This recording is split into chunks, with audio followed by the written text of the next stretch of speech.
So one product that's often overlooked when cleaning or preparing for painting outside is the fungicidal wash. So where you're painting a flat roof and you're doing a liquid membrane, which we've done in previous videos, or you're sealing and protecting patios, then yeah, this product is quite important. What this will prevent is any further organic contamination growing underneath the paint, and you'll often get like blisters and delamination of the paint if you don't use it and don't clean the surface properly.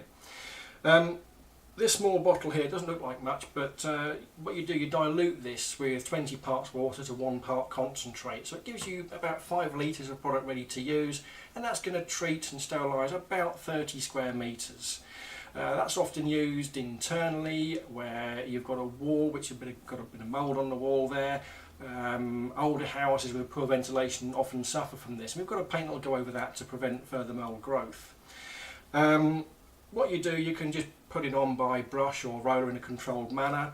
For outside use for larger areas, so we've got the 5 litre container here, and you dilute this again 20 to 1, gives you about 100 litres worth of product ready to use, and that's going to do 600 square metres, as I say, about the size of a tennis court. But for that you can use a backpack sprayer. It's a lot quicker to do it that way. We did a video showing you the effectiveness of this product, and you'll see that one of our staff has cleaned up garden ornaments, showing you some really good results here on how to keep your garden and other services looking pristine.